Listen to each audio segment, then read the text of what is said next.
Captain's Log Supplemental.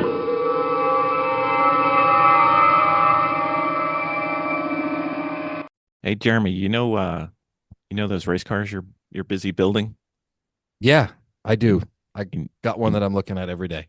you know what I don't see you working on? You don't see me working on the amazing Sentinel system yet. That's true. It would take all of 10 minutes for you to have one. And it's very quick and easy to install. It is. It is. And we could watch you when we are not at the race with you and see how you're doing. And then we can call you up when you get out of the car and tell you everything you did wrong. And I love that because so many years I've been driving and not been able to see what I'm doing. I know. And now we can. I know. You know what I'd like to do with the video? My most favorite thing is I take the video and I load it on YouTube and then I send it to my coach and say, look at 26 minutes and 17 seconds. Look at this one lap and tell me what I can do better. And every single time, you know what they say? Everything. Exactly. Precisely.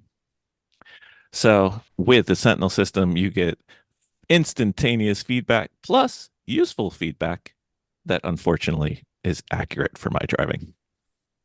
I think it's accurate for all of our driving. Pretty much. Yeah, that's probably true. Yep. But you need to get one in your car, sir. Yes, I do. And with the discount code that you're going to tell everybody, they can save 10% on this awesome system. Yep. Trouble free. I haven't had an issue getting video every time we've gone out with the Sentinel. It's always worked. Can't say the same for some of the other systems we've tried. So I don't know. It's on the podcast notes down there. Don't do it while you're driving, though. We like to have our listeners live. It's good.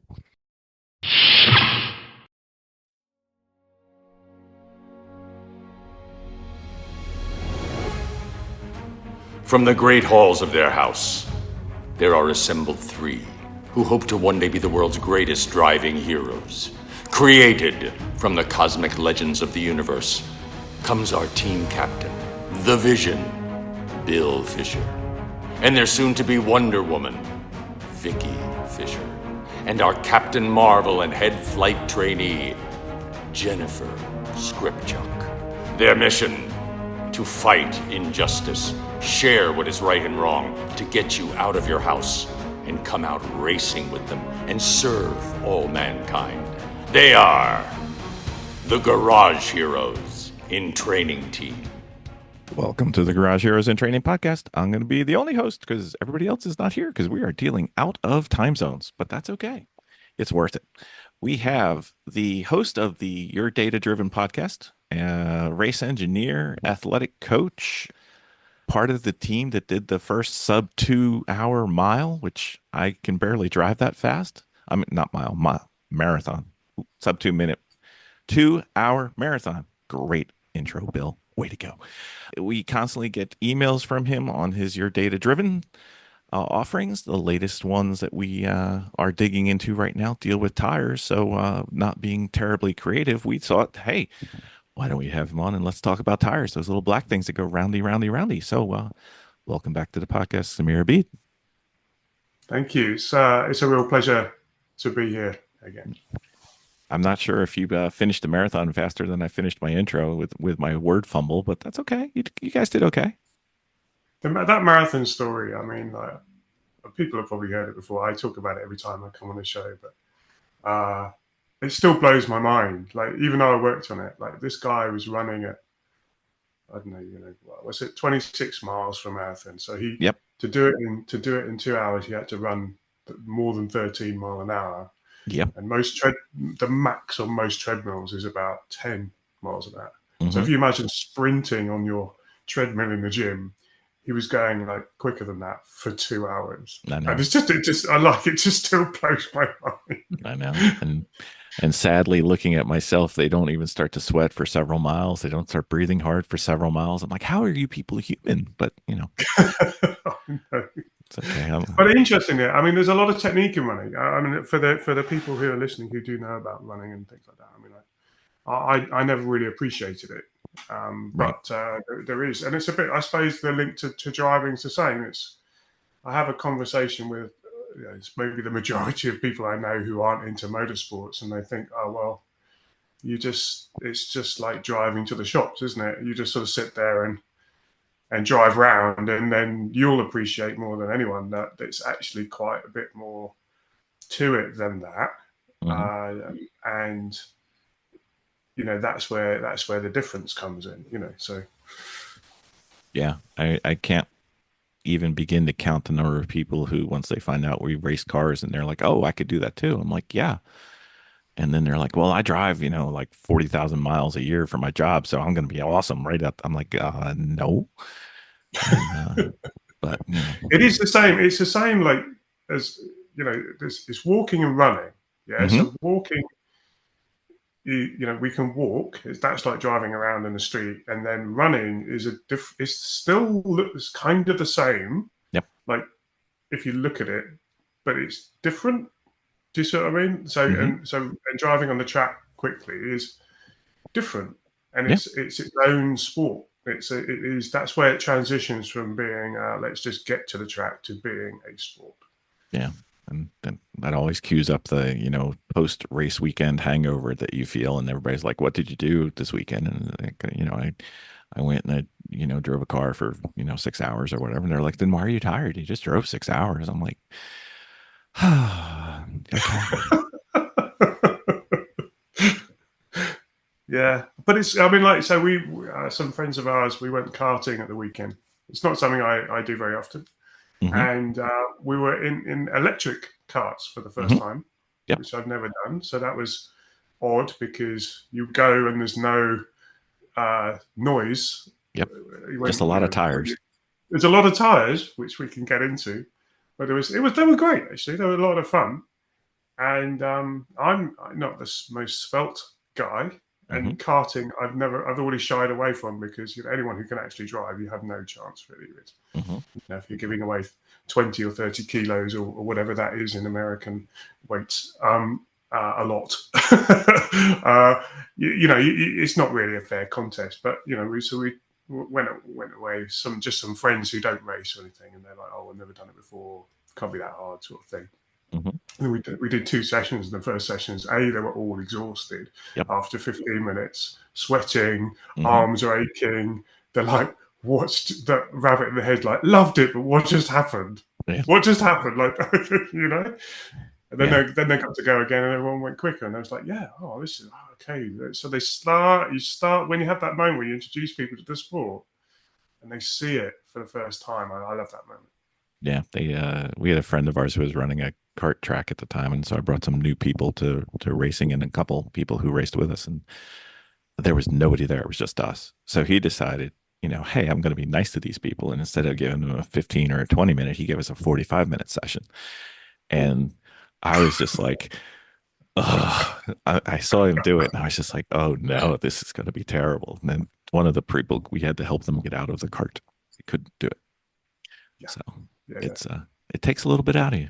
But anyway, so karts have tires, cars have tires. I guess motorcycles have tires too. But the reason I don't drive motorcycles, Samir, is because I would like them, and that would lead to me crashing. But that's okay.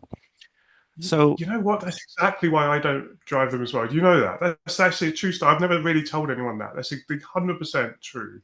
I love motorbikes, and from an engineering point of view, you look at them and they're exquisit. They're like jewelry, It's like this, and they're so much cheaper.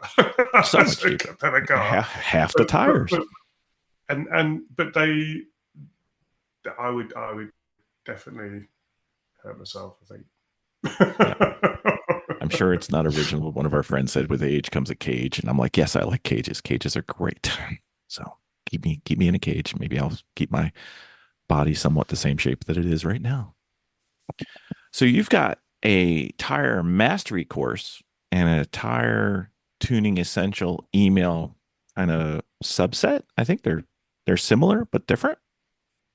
And the mastery course is much more extensive. We have it. We personally have not finished it, so I have not done it yet, but it looks fantastic from what I have.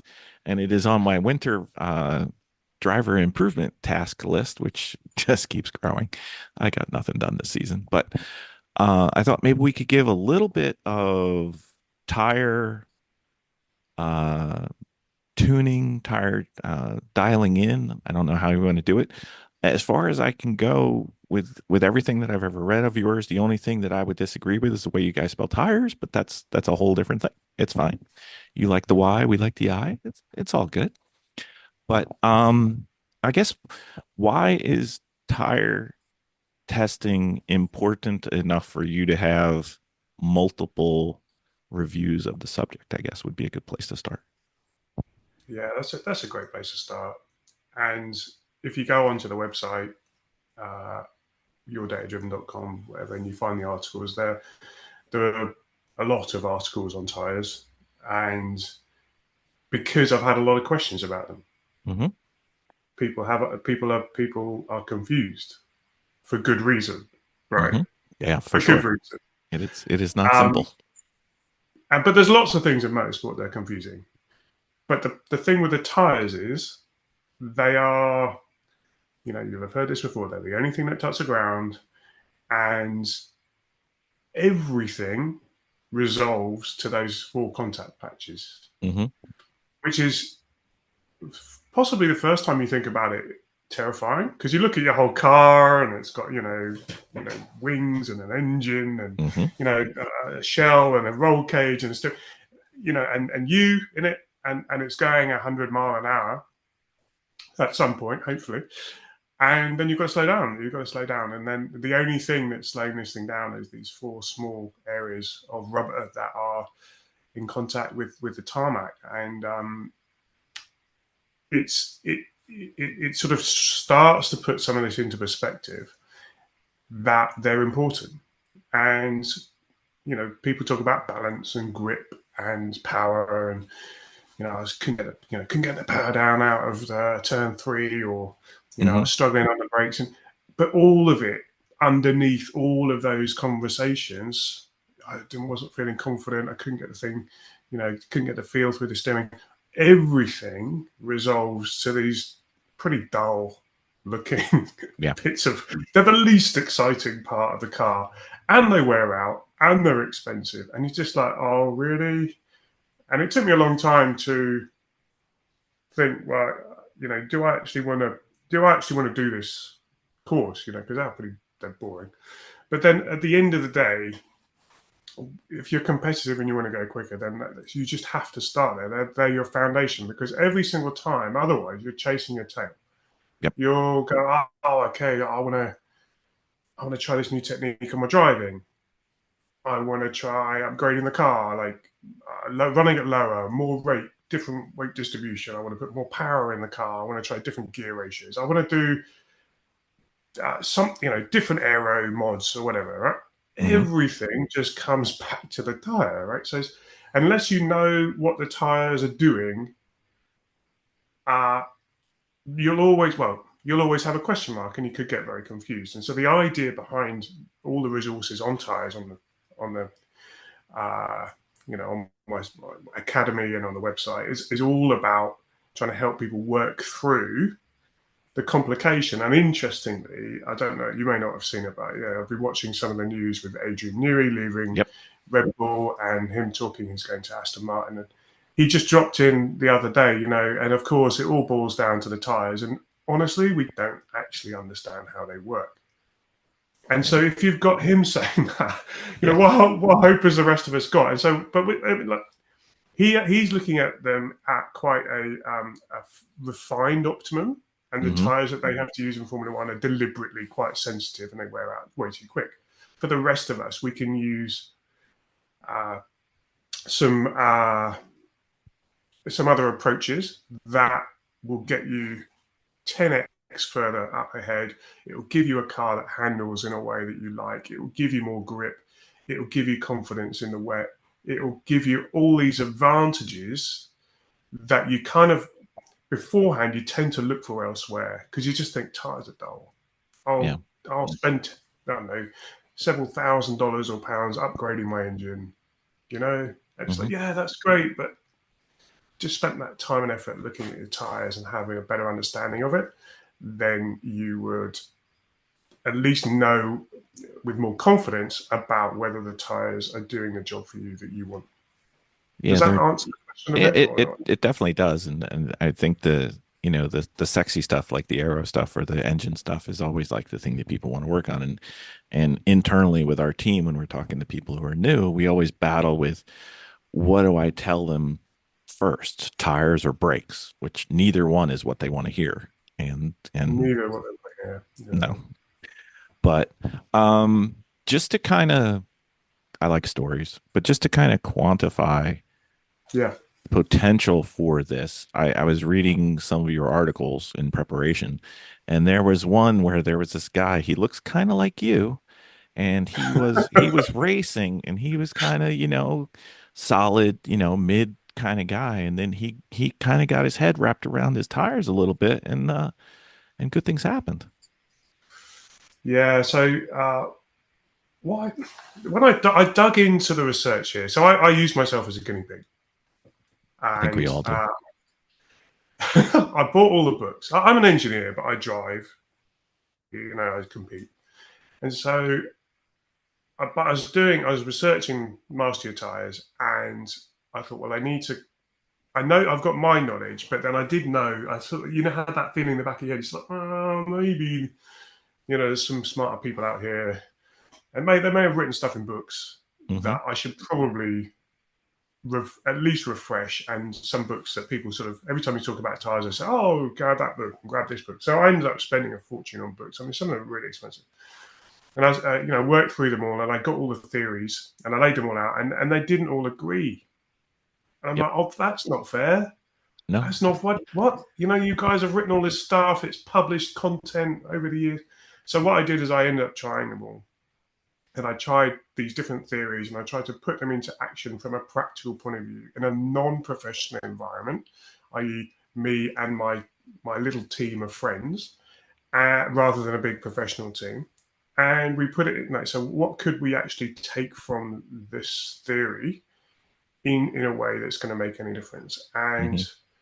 so we got into focusing on tire pressures to start with. That's a familiar question. What tire pressure should I run? And the idea behind that was, well, we didn't know. We sort of had this paddock folklore or whispering. Yep. Different competitors are whispering X, Y, and Z. Sometimes not the most accurate whispers either. Just be forewarned. Deliberately lying is Uh, another word for that's saying one way of putting it. that. Yeah, there's that. But the reason why is because it takes so much effort to find out what these numbers are, and Hmm. it's completely like. So why would you just tell someone? You spent like 2 days possibly like doing a whole load of work to try and work out what tire pressures work for you. Why would you just tell someone straight away?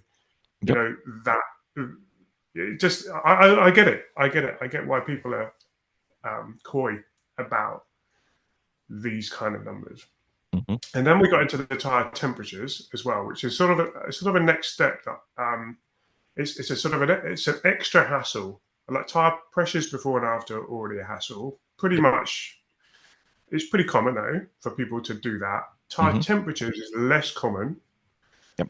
because it's another. Well, I recommend using a pyrometer and taking three, temperatures across the tread as a start, and it's another. So therefore, it's another 3 data points per tire Yep. you've got to take, and and then what you're going to do with all that information? It's all on scraps of paper. How do you interpret it? This kind of thing. So I understand why people don't want to do it, but we got into it, and then I created some tools and spreadsheets and things like that to make interpreting that information a little bit easier, so that we can actually, and then suddenly you just go, aha, oh, that tire is not getting very hot. Uh, you know, that's why I've got no grip. Yep. Or that tire's really hot. That's why I've got no grip. Yep. And it starts to give you context to some of the stuff you're already feeling on the track, and that's really was really fascinating. So from our point of view, we thought, okay, well, let's see if we can dial this in and experiment. And so we spent quite a long time. I spent probably 9 months a year on researching Master Your Tires with all this experimentation. And we got to a point where it's like, well, we were reasonably confident about like what temperature we wanted the tires to be, when we wanted them to be that temperature, and what pressures we want them to be as well, because the pressure controls the shape, Right. and the temperature, largely the temperature controls the grip. Like let's just crudely say that. Right? There's a bit more to it, right? Sure. And we pulled it all together. We got all of our calculations right. Went out and I put it on front row, and I was like, if an old man like me can beat all the young kids, I'm competing in a quite competitive series where the majority of the people there, they all come through karting, and they're all pretty good, and they've ended up in our series largely because of budget, not because of talent, and they're good. So to get to the front row, a big track like Silverstone was a real. I was obviously very chuffed about it and happy, but at the same time, it was a real vindication, I think, of the work that we were doing on the tyres. And apparently your competitors did not believe you when you said that was the reason why you did what you did. Yeah, that's the lovely thing, isn't it? When you start putting it at the front, people come up and talk to you in a different way. And some of them came up and was like, what did you do differently? Like, where's the turbo? All that kind of like lovely feedback you get from your competitors when they come up and rib you about, basically you shouldn't really be there because you're not very good. Or we're not, you one of those things with driver, I don't know if you had this, but like people put, if you've got the grid and you're racing regularly with the same grid, you put everyone in a kind of a box and you think, oh, well, they're going to be at the front, they're going to be in the middle, they're going to be towards the back. And people pretty much stay in their boxes. And then if someone like me jumps out of the box and goes from the middle to the front, they go, what's happened? And so that's kind of what happened. And so they said, what have we done? And I said, just, oh, yeah, we got the tyre sorted out. And they go, yeah, of course you did. I'm like, yeah, well, that's it. That's what we do. What type pressure do you run? Oh, wow, I'm not going to tell you that. So you turned it back around on them. I see what's going on. Well, actually, I'm going to qualify that a little bit, right? So the course and these different courses I've got. So it's very much about understanding these background things. And this isn't just from a setup point of view, by the way. This is from a driving perspective. So they do weird things, tyres. And if you know that, what they do, you can take advantage of it as a driver as well as an engineer. And I think that's one of the things that certainly people who've done master tyres are surprised about, is that it's really focused on the driver as well as the tech. We set the tyre pressures, that's really important. But how do I now drive this tire to get the most out of it? So there's a whole lot of tips on that kind of thing. So I forget my train of thought now. Where I was going. That's okay. We'll wander into it again. I'm sure it's fine. Yeah. But I thought. So this is the thing. It's having that. It's about the knowledge. Yeah. So this what you picked up in the book, right? Well, what I picked up in the book, and I filtered out the stuff that didn't work, and I've put in the stuff that did work for me. And it would be a case of like, this is stuff hand on heart. I can say that if you do this, it will be better for you, right? So this is all the knowledge and the processes, right? But the big thing that if I put this on the banner on the sales page, no one would buy it, right? But this is actually what you're buying. It's a mindset shift in terms of this phrase that I say over and over, which is, you don't learn from experience, you learn from experiments. Yep. And what we're doing with Master Your Tyres, less so with the Tyre Essential Guide, because that is more about sort of this knowledge. But with Master Your Tyres, the level up is like, right, how do you take this knowledge and do something with it in a much more proactive way from an experimental point of view? So it's like, how do you design experiments to answer your own questions? I can't tell you what tyre pressures to run on your car, but if I came and sat with you, we would work it out. Right. Yeah, we'd work out what tyre pressures to do. So how can I help you work that out for yourself without me being there? And this is a mindset thing. It's about like having the courage actually to go outside of the normal default figures that you may have heard or you may have arrived at, and just experiment and see what happens to the balance. Like, try putting the fronts up and the rears down, and the fronts down and the rears up. The left side, treat each tire individually. Treat them all the same. All these kind of things to really open your mind, and it may be you end up exactly back where you started, but you'll end up back where you started with so much more confidence that you are actually hitting the sweet spot. Because the other, without getting too nerdy about it, but the other interesting thing is it's a constantly moving target, this pressure thing. Yep. So as your tires wear out, you would want to possibly target different pressures than if they're brand new. And without doing these kind of experiments, you never really see that. Like, you always think, I'm just aiming for 26 PSI and I'm done, you know? Right. But actually, you know, there's a lot more here. Yeah. And even on the email course, which is free for those paying the home game, and I'll do my best to put a link in the podcast notes so you don't have to pull over and write anything down, or God forbid, keep driving and write stuff down. You get into, I mean, there's a couple videos there with fairly high level graphics that show the tire temperature, internal, external, surface near the hub. And then as you go from lap 1 to lap 5 to lap, I think it was 11, not working from memory here, but you know, you made it. So you're good. See, I pay attention when I do it. That's why it takes me so long to get through your stuff, Samir. There's so much stuff in there.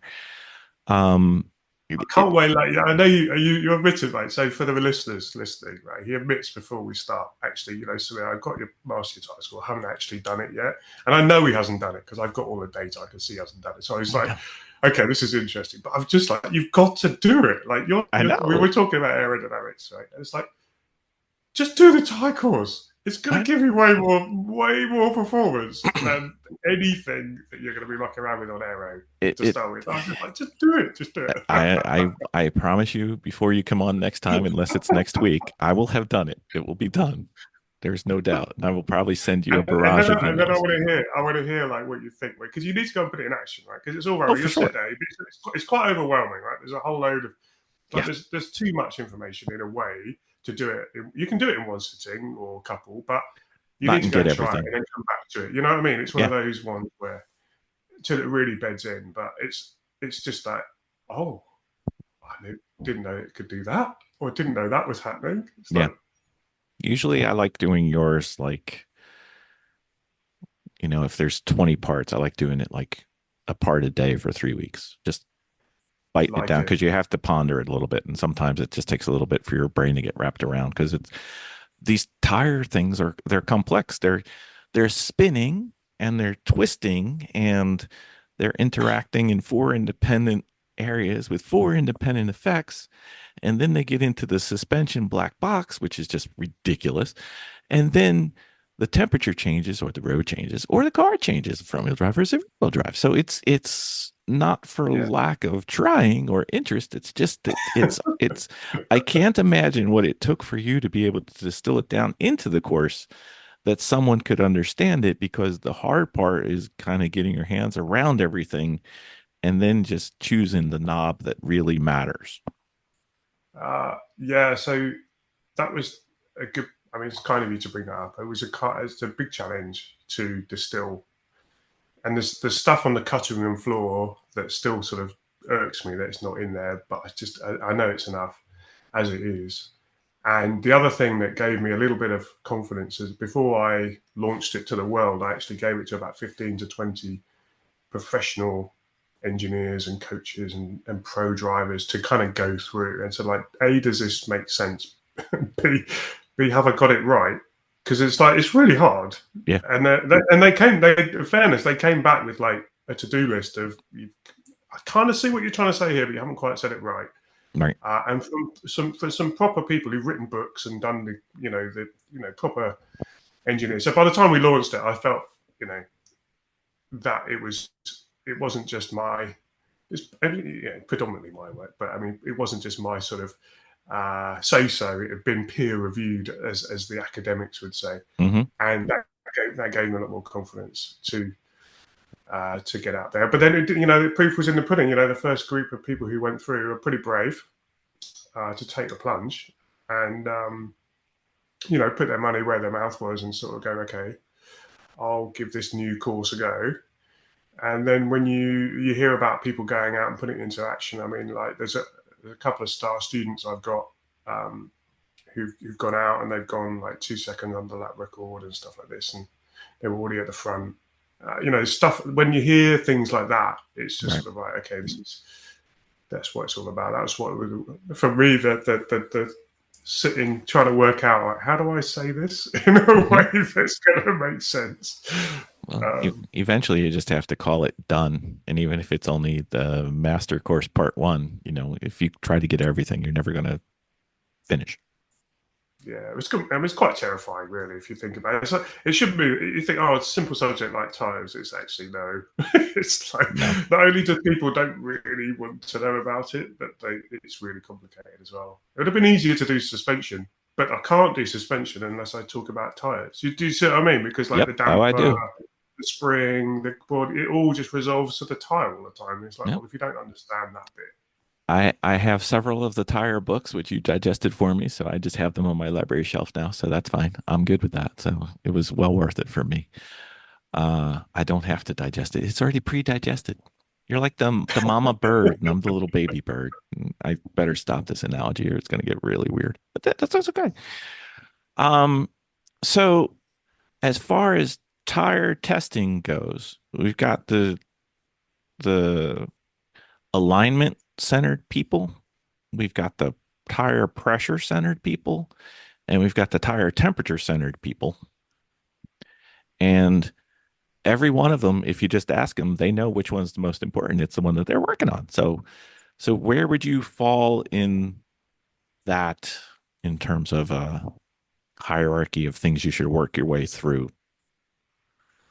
Yeah, it's a good question. The answer is all of them. Always. Yeah. But the easy, in my humble opinion, is you start with if you can start with the temperatures, okay, and then both the alignment and the pressures back into it. It's giving you a clue. It's like they're all use some of these phrases interrelated. So like fingerprints at a crime scene is what I call it, right? So the temperature.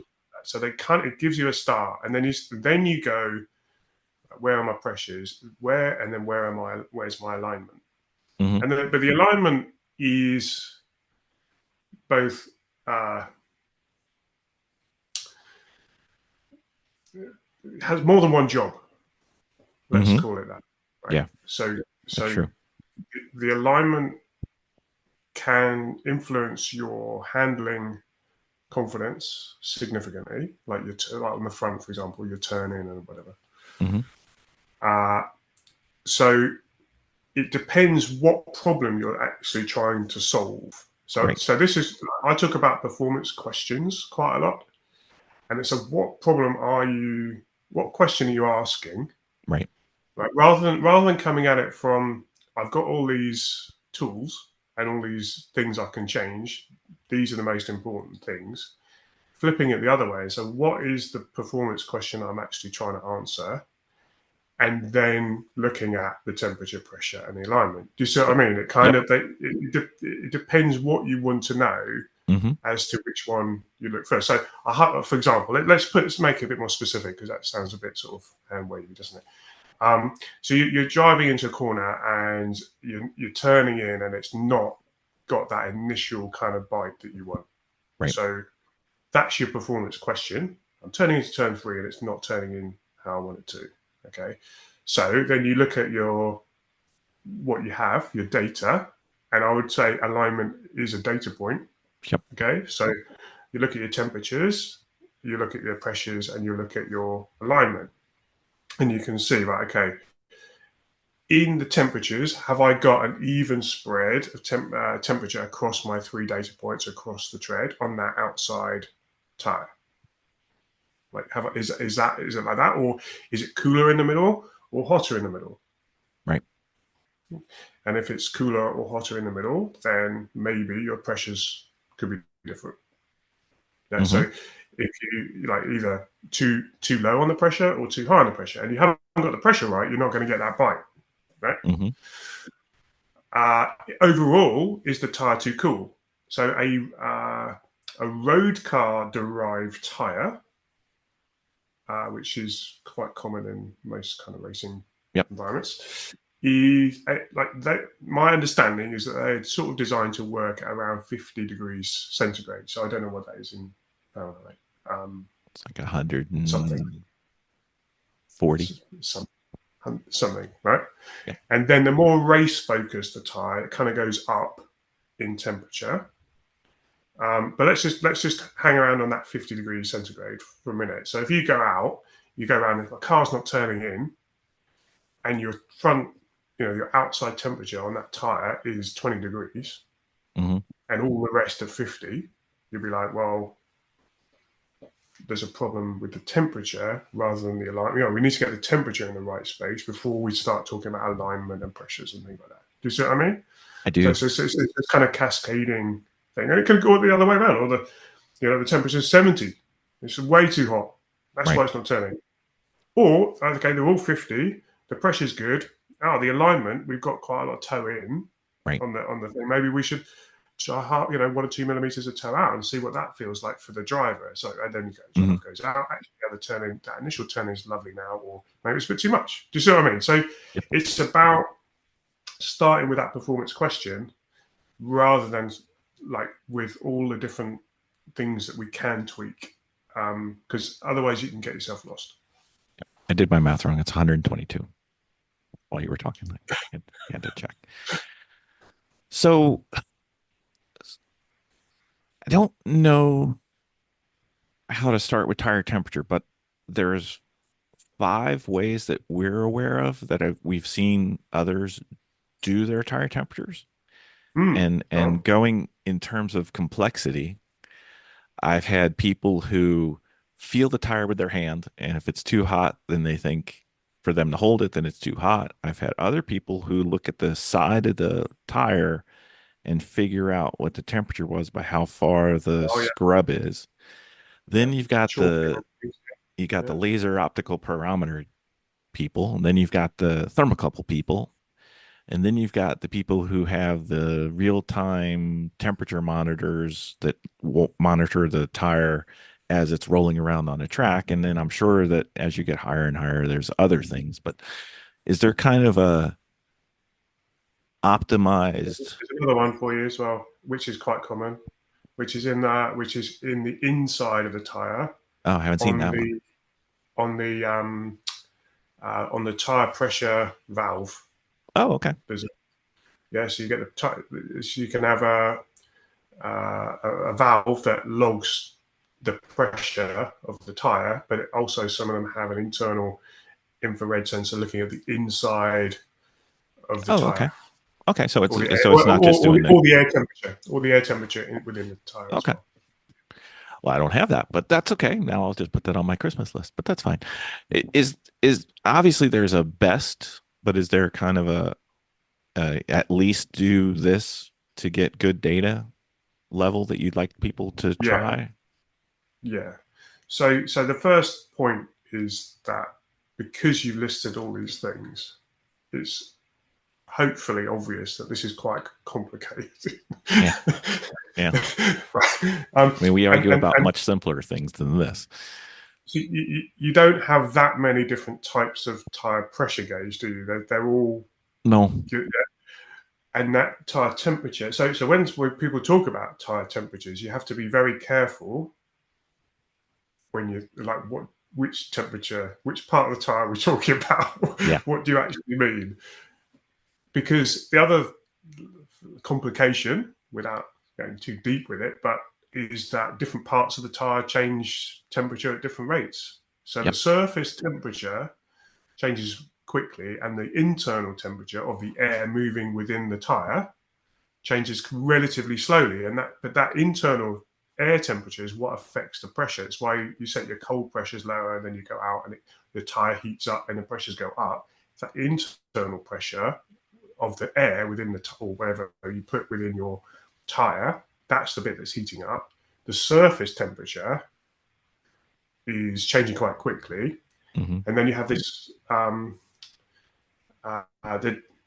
So to answer your question about where to start, I would start with what you call a thermocouple, which is the probe. Yep. So it's frustrating because the easiest and cheapest thing to get is one of those infrared sensors that just look at the tire. Yeah, we call those parameters. I know there's a difference between the continents, so. Yeah, but you can use it for you can just point at anything and it gives you a temperature, doesn't it, of the surface? It's good for the track. And it's annoying. Sorry? I use it on the track. When I want to know track temperature, so I'll blast the track. Exactly. So it gives you a good track temperature, doesn't it? And that kind of thing. And it will give you good tire temperatures. I mean, it will tell you the temperature of the tire at that point in time. The usefulness of that information on the surface is a challenge because the tire surface temperature changes really quickly. And if we go to that video that is on, if you go to tirecourse.com and then scroll halfway down, that video with all the instrumented cars in there from the lesson, and you can see how quickly the tire temperature changes on the surface, and it goes from 40 to 90 degrees centigrade in the braking zone. On the first lap? No, every braking zone, and then cools down again. Oh, I meant from the first lap on, it's from the first lap, yeah. But then you come out of the corner, it goes back down.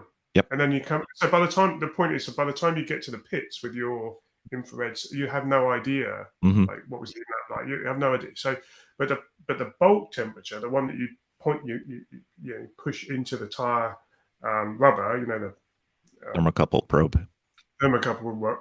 one, that temperature changes a lot slower, so it's still valid for you to take in the pits. So that's more consistent, and that's what you need.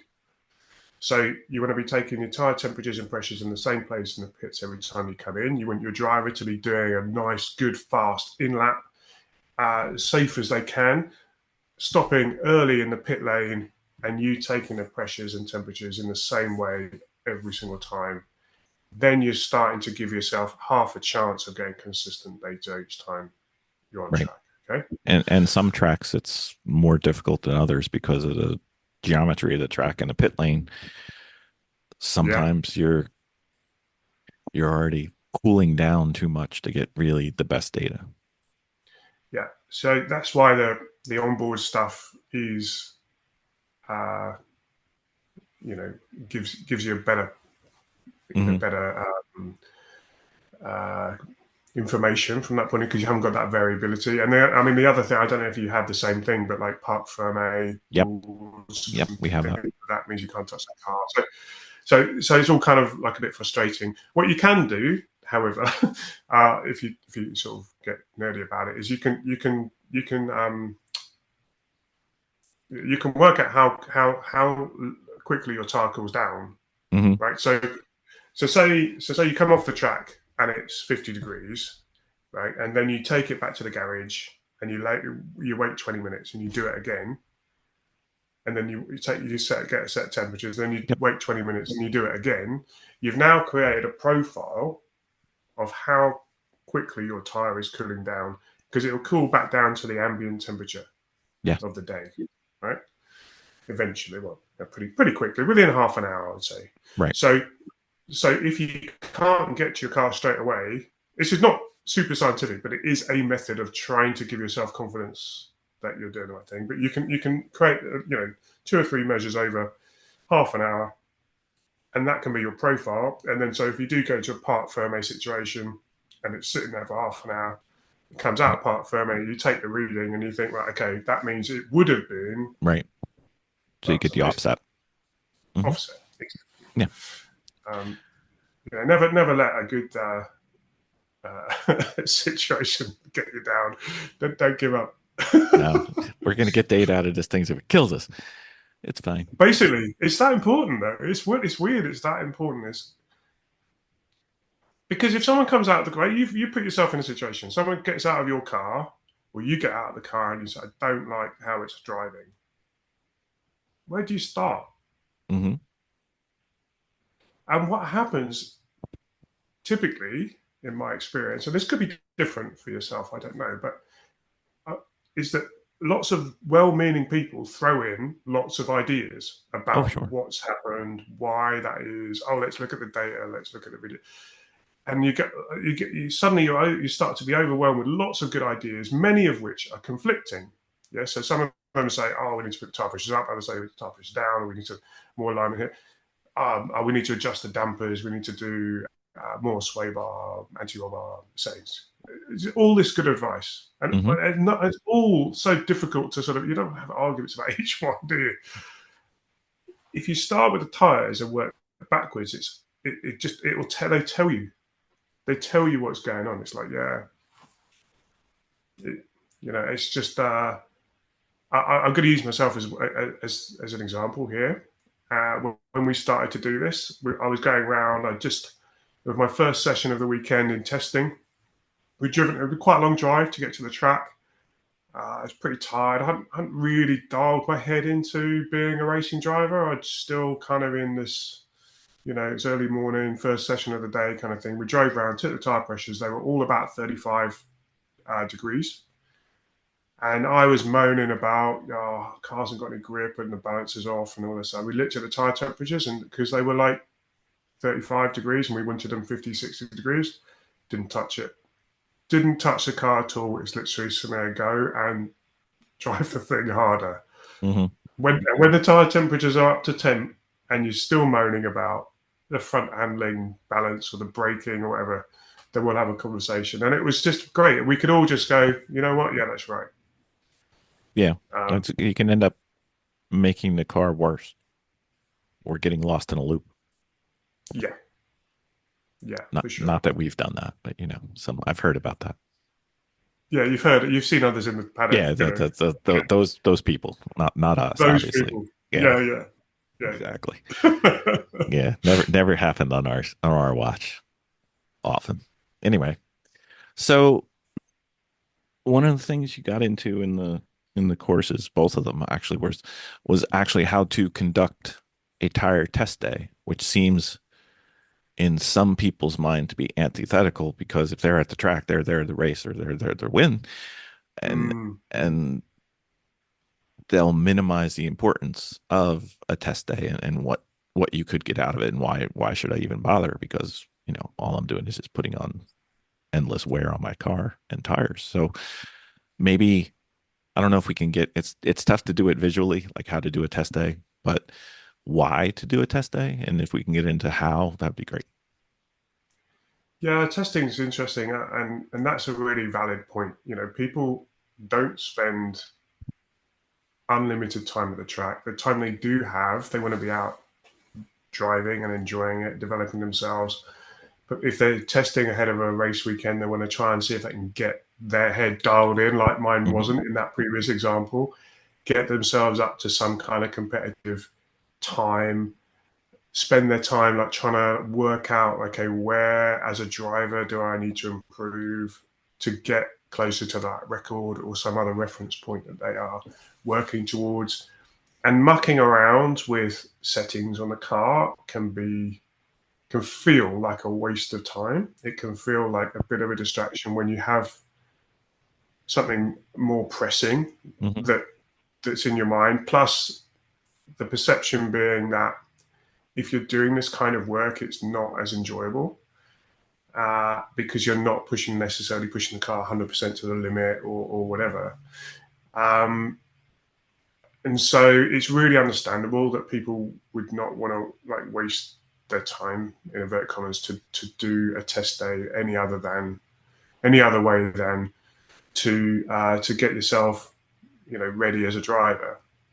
And yeah, the idea is you don't want to wear the thing out, do you? You don't have a crash, wear the tires out, all this sort of stuff. All of that is completely understandable. The the perspective that I like to share with people is this idea of learning and making every session have a purpose and a learning objective. And this doesn't have to be some grandiose, F1 type, thing. This is literally like first session. Yeah, the purpose of this session is to get the driver switched on. Yeah. let's just accept that he's an old man and he hasn't done this for 6 weeks. He's not been in the car, and whatever reason you need. Yeah. And then session 2, we're going to go and do something. So the first thing we're testing for me is if every session has a purpose, you win it, right? Because if you're learning, you can't fail. But even if you try something and it doesn't make you quicker, if you can learn from it, then you're building your database, you're building your knowledge bank, and you don't have to do that again. You don't have to do that test again. Even if you go to a different track, they might have similar types of corners and similar types of surface. So you don't have to do these things again. With the tires in particular, we try and run a sweep. It's called and it's not difficult. It's not crazy. It's just to give yourself a sweep, or from an experiential point of view. Like try them at a high pressure, either a medium, sort of middle pressure, and then try them at a low pressure, and then see how that feels to you in the car, and then try and hopefully you'll gone through the curve of like rubbish to rubbish, okay, in the middle, and then you've given yourself an upper and lower band, and you can try and optimize that feeling in the middle. Yeah, right. So you can and so at least you're giving yourself confidence. You've learned, right? Yeah, that's too high and that's too low, and now we're in the middle. So we've learned something. So it's not wasted. Sure. I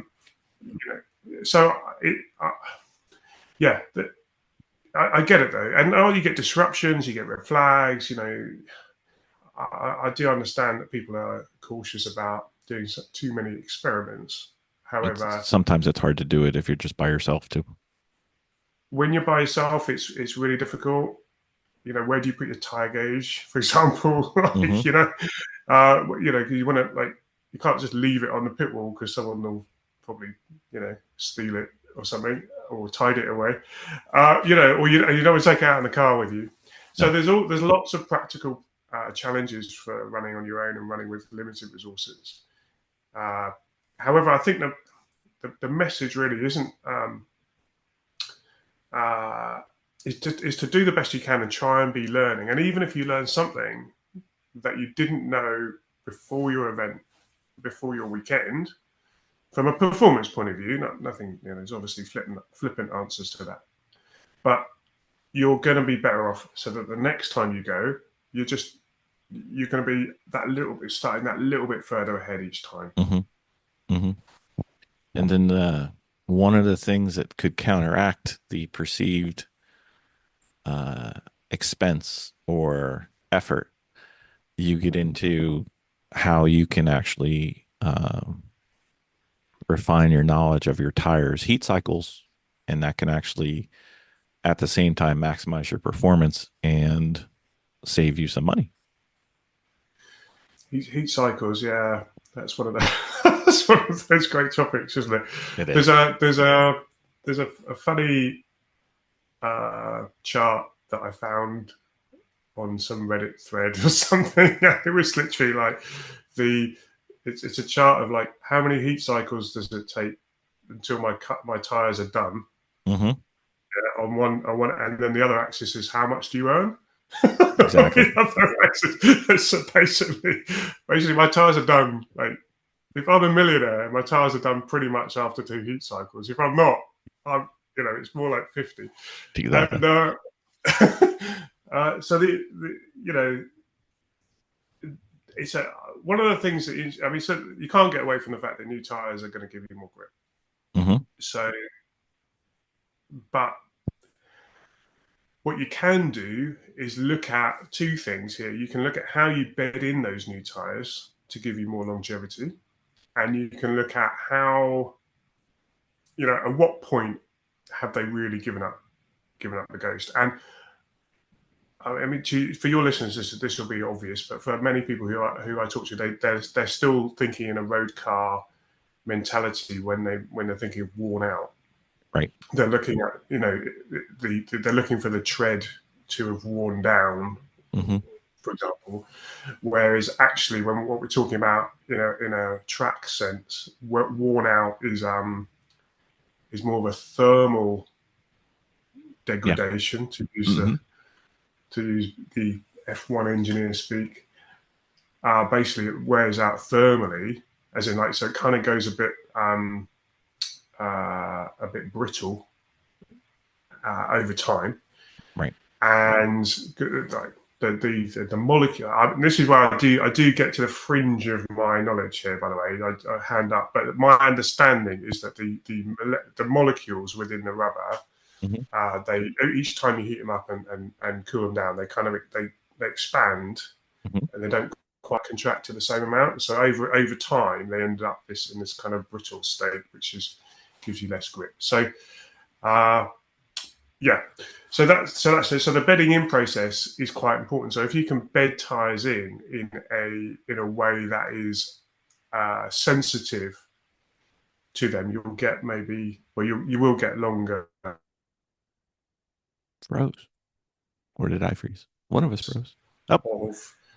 Of material inside, so it's not just the rubber bit. It's got these layers of steel or other materials of nylon that are all interwoven together with this rubber compound that you see. And when they come out of the factory, there's come out of the mold in the factory. There's this kind of inner tension within the rubber, within the tire, and within these layers. So they're all there, but they're not quite talking to each other yet. So the first time you use your tire, it's like everything heats up, and it all kind of all those layers kind of go, oh, hi, how are you? I'm here too. And, let's sort of work together, that kind of thing. And if you go out and you're too aggressive with your tires immediately, that getting to know you process of those layers is rushed. And you'll end up with little hot spots in there, which will last for the life of the tire, so it'll wear out earlier. This is my understanding. Okay, this is how it all works. If you can bring your tire up to temperature nice and smoothly, you can not take too much aggression out on them as you first use them. Bring them up over 5 or 10 minutes, and then let the thing cool right down. Some people leave them overnight, 24 hours or whatever. That's not always possible, but at least if you can leave them cool down nicely, then all those layers will be primed. They'll be yeah, we know our job, we know where we're at, we're ready to go now. And so the next time you use your tires after you've done one of those bedding in processes, the most grip you'll get with them, and that's normally the biggest smile you'll have. Yeah, there's a large tire retailer out here that'll actually heat treat your tires or heat cycle your tires for you. So so they're interesting. Those I don't know how effective they are, because I mean the nice thing about them as a service is that you're not wasting a track session by just trundling around. Yes. Yeah, so they're saving you that session. I know people. I mean, with road cars, people have run their tires in on the road, which that's fine because you're just being smooth. You're not being crazy with them. And then there's these services that do that for you. I like the idea of those services if you can get the right load on the tire when they're being brought in, and also it's.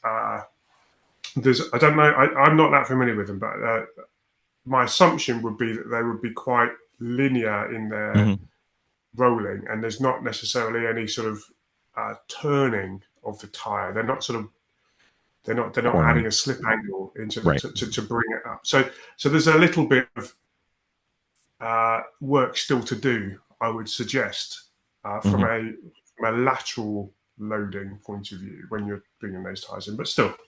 So they're a nice idea, I think. Yeah, we're still circling the airport for them to come on to the podcast. So I will know the answer to that question when they come on. So w- I mean, we're like an hour in, and I don't think we've ever even answered any of my questions and the bullets and the sub bullets to the level that we could. And uh this is the best way I can get to it. If they were interested in getting some more details, where would they go, Samir? I want you. You're trying to plug my business now. I'm trying. I just, the brain and the mouth are somewhat disconnected right now. I think they need one more heat cycle. Yeah. Oh, that's very kind. Yeah. So yourdatadriven.com. You can listen to me interviewing people on the other side of the mic at the Your Data Driven podcast on all the usual platforms. The academy is academy.yourdatadriven.com, where you can have a look at all of the courses. I've got courses not just on tires, Hmm. on data. Anyone who uses an AIM data logger, for example, I've got a course on how I use that as a coach with my students. And so you can basically lift everything I do and go, right, that's how to interpret the data. There's spreadsheets there on calculating your gear ratios. Gas usage. I got that one. I think we have 8 of them. So, Your yeah, I fuel think you had that usage one there. calculator. There's a fuel use for you endurance races. There is a fuel use calculator which helps you plan your pit stops, so you have the fastest race without running out of fuel. Yeah, um, hopefully, and hopefully. yeah. So there's several sort of those kind of engineering kind of tools. There's uh, um, there's other courses on there that people might find interesting. Some on Excel and And a new one. You've got a new one yeah. coming. So we do, yeah. So next week, depending on when this goes out, it may or may not be still in time, but I should have the recording up there by next week anyway. But yeah, so we're doing well. It's a bit of an experiment. I'll be honest with you to do this workshop. It's on driver development and looking at more of a longer term driver development plan. I'm calling it the driver performance pathway, and trying to introduce the idea to people. Again, it's a mindset shift from how do we optimize our driving in the moment, in the weekends, over the event, and then go away back to our normal lives either side and not really think about it until the next event. Mhm. How do we use that time in between, and how do we use these events to improve ourselves as drivers over the longer term, so that you can look back in 12 months and go, I don't even recognize myself as a driver, that driver who I was 12 months ago. I'm that much better off. Right. And this has come about because I spent a lot of time working in Olympic sports, as we sort of alluded to at the beginning. And what I did for those teams was sort of build data systems and reports and such like with all these coaches. And one of the things that they were getting me to do is looking at an athlete profile, they call it. So it's a structured way of backwards planning. So you say, right, what do you want to do? I want to win the Olympic 100-meter gold medal. Right. And the nice thing about the Olympics is they can say, oh, the 100 meters is going to be on a Saturday night in July in LA at probably about 8 p.m. at night, local time. Hmm. So what do I do? The performance question is, what do I do between now and then to make sure A, I'm in the race, and B, I win? Right. And by the way, I hope my event lasts less than 10 seconds. It better if you want to win. Yeah. So what do I do? What do I do? And so basically, I'm taking that framework and looking at the different dimensions of sort of 4 or 5 different ways of looking at performance. What contributes to your performance as a driver, and then what can you work on in this kind of marginal gains approach all the time. And the reason I'm sharing it is because I've worked with some drivers and we put this into action, and they've had great results. And it's like, well, why don't I just share that process with everyone else and see how they go on? Interestingly, I don't know. Maybe it's like tires are not that interesting. Like the long-term planning of driver development hasn't lit the internet up. Let's put it that way. So I'm intrigued to see how many people take the plunge and get this kind of insight. But it's a bit different. It's not like in the moment. Yeah, you need to look here on the squiggly line, and you'll find out exactly where you're going to go quicker. Right. It hasn't got. It's purposefully not that. This is thinking, right, where do you want to be as a driver in a year's time? What do you want to achieve? What activities, what testing, what events have you got between now and then? How can we use each month to focus on something that's fundamentally going to move the needle for you in your driving?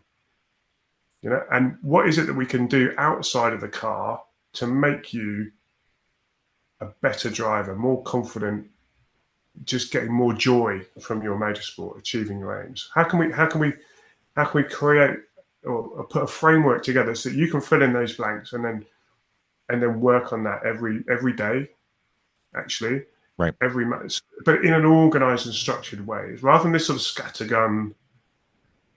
I'm going to work on braking, and I know I'm going to I'm struggling to get the throttle down, so I'm going to do that, or my turn at the right place in the corner, or I'm struggling with my racecraft because I've just had a race and I made a mistake. Do you see what I mean? It's all reactive. What I'm trying to do with this is introduce or get people to think about things in a more proactive way. And so actually, this is the driver I want to be in the future. And how do I... So that's a clear goal. And it may not be like a championship winning driver. It might be just, I want to move into the top 10. I want to move to the top 5. I want to get my first podium, first pass, something. Yep. Or if you're not competing, it's just I want to beat my personal best, or I want to be able to do 5 laps within half a tenth of my personal best, or something. Do you see what I mean? Like, how do I get better as a driver? So it's quite a personal thing for you what that means, and what this session is about is giving you a framework to work towards that in a really structured way. It's a bit of an experiment. I don't know. I've used it and it's worked really well for the drivers I've coached.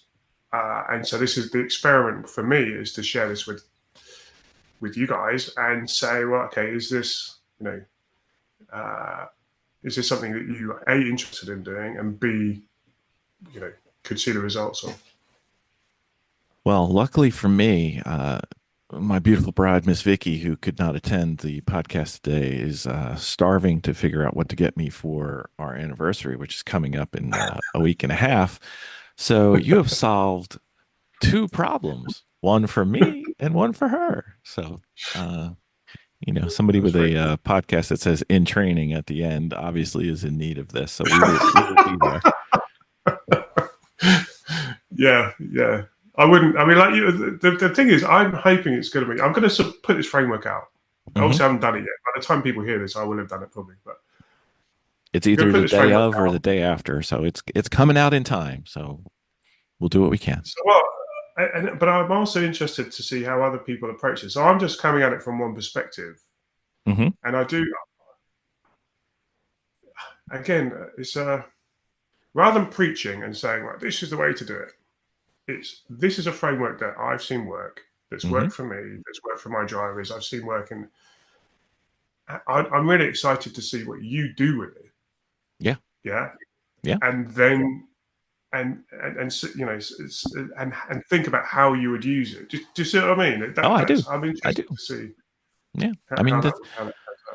I mean, one of the things that makes you and I get along so well, or at least from my side makes us get along so well, is not only do I like to use your Excel files, I, being my Excel person that I am, I like to sit there and say, well, how did he do this in Excel? Because, we each have our ways of doing things, and I've got some workarounds from things that Excel won't do.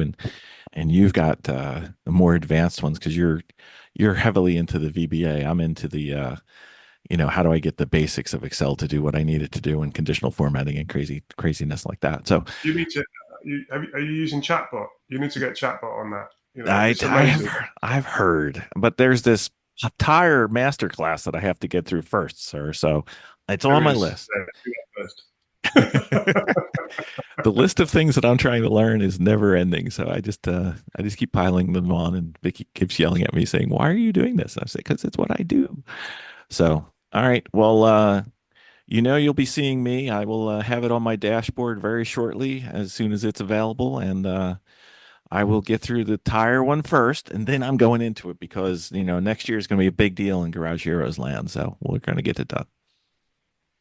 Well, I wish you all the best. Well, you can only help us because from the level we're going, we're going to make you look like a superstar in terms of teaching. So, but thank you for coming on, Samir. No problem. It's been a pleasure and, great to see you. Oh, great. Thanks.